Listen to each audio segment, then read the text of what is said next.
రాసి పెట్టుకోవాలనేది పెట్టినాం. ఎలినో వచ్చి కరువు వచ్చింది, వర్షాలు వస్తలేవు అంటే చూసినావా మా మామ ఎంత మేధావి, వర్షాలు రానప్పుడు కూడా మేడిగడ్డలు నీళ్ళు ఎత్తిపోయినకే డిజైన్ చేసిండు అని అల్లుడు చెప్తుండు. ఏమన్నా అసలు అంటే basic sense or common sense or అసలు కనీస అవగాహన పరిజ్ఞానం ఉన్నోడన్న మాట్లాడే మాటలేనా?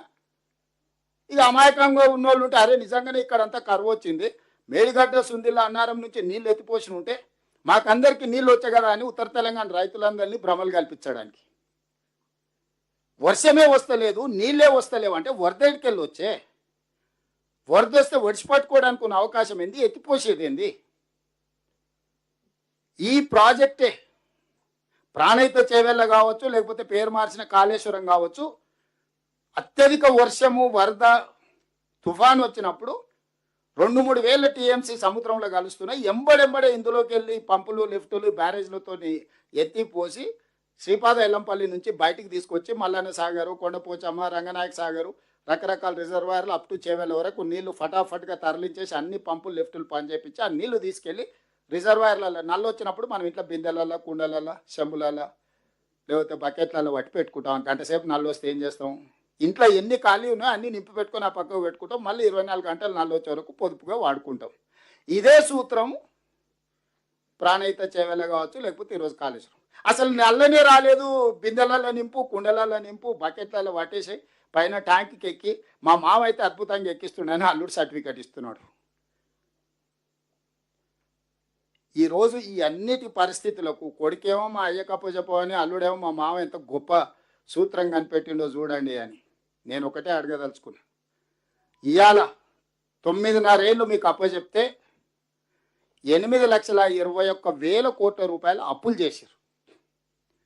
3 ఏళ్లలోనే 38,000 కోట్ల రూపాయల ప్రాణహిత చేవెళ్ళ ప్రాజెక్టును 1,47,000 కోట్ల రూపాయలకు అంచనా పెంచి 1,02,000 కోట్ల రూపాయలు పేమెంట్ చేసి కట్టి ప్రారంభించిన 3 ఏళ్లలోనే కాళేశ్వరం కాస్త కూలిపోయి కూలేశ్వరం అయి కూర్చున్నది.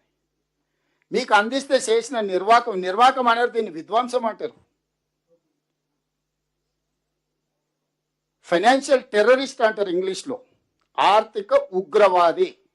ఉగ్రవాదం రకరకాలుగా ఉంటుంది, కానీ ఆర్థిక ఉగ్రవాద కుటుంబం కేసీఆర్ కుటుంబం. కేసీఆర్, కేటీఆర్, హరీష్ ఆర్థిక ఉగ్రవాదులు. తెలంగాణ యొక్క ఆర్థిక మూలాలను దోపిడీ చేయడమే కాకుండా విధ్వంసం చేసిండ్రు.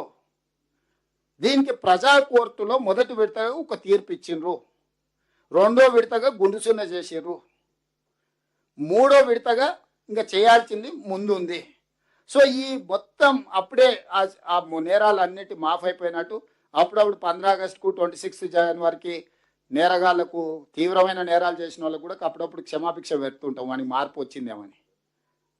వీళ్ళు మారేటోళ్ళు కాదు, వీళ్ళు ముసుగు తోడుకొని ఉంటారు. తెలంగాణ ఉద్యమంలో ముసుగు తోడుకొని మభ్యపెట్టి మోసం చేసి అబద్ధాలు చెప్పి అధికారంలోకి వచ్చారు.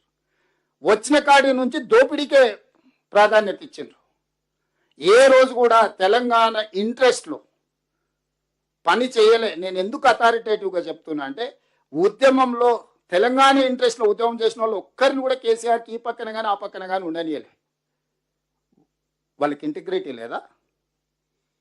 వాళ్ళకు తెలంగాణ పట్ల అవగాహన లేదా?